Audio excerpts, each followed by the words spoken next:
Hey guys, welcome to another unit overview for Total War Warhammer. Today we're taking a look at the War Mammoth, one of the new monsters for Norsca. These massive creatures walk in the northern tundras, hunted for their meat and their skin, but the Norscan tribes also hunt them for war. Giant mammoths are extremely strong beasts, causing destruction and death wherever they go. The greatest warriors of the tribes ride into battle on their backs in order to annihilate any creature that dares to stand against the Norscans. In the game, Norsca has access to 3 types of mammoths. Please keep in mind that you need a Norsca DLC to be able to play with these beasts though. In this video we will take an in-depth look at these monsters, we will take a look at their stats, compare them with other units and test them in battle, but let's first take a look at how to get them in a campaign. All mammoth units are recruited from the effigies of Chaos building chain.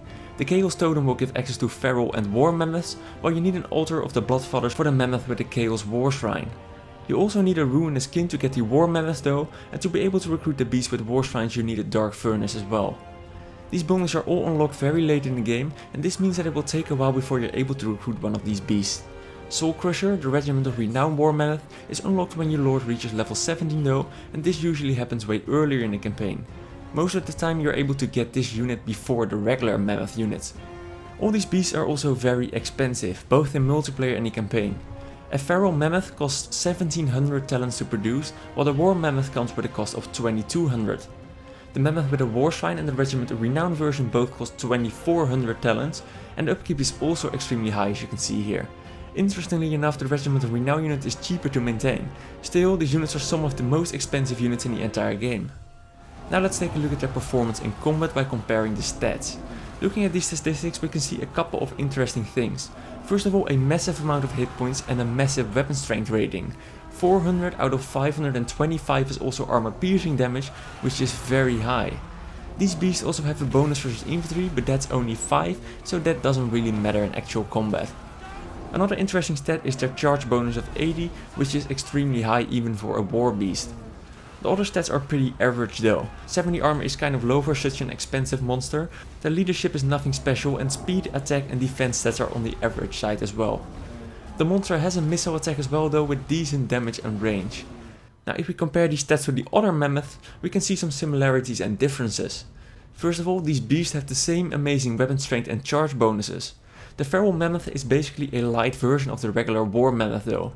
Less hit points, less armor, slightly lower leadership and attack, and it loses its range attacks. The unit will perform similar in battle, however it will die a lot quicker due to these lower ratings. The War Shrine Mammoth is really similar to the regular version, even more, only slightly slower, less hit points, and it also lacks the ranged attack. Nothing big though, so they will behave similar on the battlefield. Finally we have the Regiment of Renown unit. This one has slightly better melee and leadership stats, but no major differences. As you can see, the stats for all these units are really similar, but things are different if we take a look at abilities. All mammoth units come with 3 standard traits: Siege Attacker, Cause Fear and Cause Terror. The War Shrine Mammoth comes with 2 abilities as well though. First of all, Favor of the Ruinous Powers. This is a passive effect that buffs the leadership of all nearby units on the battlefield. The second ability is called Giver of Glory, and this can be used every 45 seconds. It will make the unit unbreakable for 16 seconds, and it will give them fire attacks during that time. So basically 2 abilities to buff some of your other units on the field. Soul Crusher, the Regiment of Renown beast, comes with a different ability. This one will give the creature 44% damage resistance for a short period of time, which is actually pretty good. Looking at all these stats we can see that the mammoths are able to deal extreme amounts of armor piercing damage, and especially on the charge because of their high charge bonus. They also have extreme amounts of hit points, but all of this is compensated by their average armor, speed and melee stats. The feral mammoth is basically a lighter version of the war mammoth who will die quicker in battle. The Regiment of Renown and the War Shrine versions are also really similar, but they come with a couple of extra abilities. If we compare the war mammoth with something like an Arachnarok spider, you can clearly see some differences. The spider has better and poison attacks, more missile damage and way more armor, but the mammoth beats it in the hit points, weapon strength and charge bonus departments. Let's take a look at some test battles though to see if the results match the stats. So first, just to get a feeling for the unit, I've put both the spider and the war mammoth against 10 Empire swordsmen. The armor of the spider really comes into play here. It takes very little damage, so it has a lot of time to get kills. At the end, the spider leaves the fight with 188 kills. Even though the mammoth has way more hit points, it's getting killed quicker because of its low armor. Its extremely high weapon strength gives it a lot of potential to get kills though, 266 in total when it leaves the field. Let's now put him against Greatsword, an armored armor-piercing unit, to see the differences. Now the high armor of the spider does keep it in the fight for a long time, but it is having trouble chewing through these armored units. It comes out with only 87 kills. This is where the high armor piercing damage of the Mammoth comes into play. It's getting killed faster, but at the end of the fight it has 162 itself, and it did a lot more HP damage to the enemy overall. Let's do a quick test against Blood Knights, one of the best cavalry units in the game.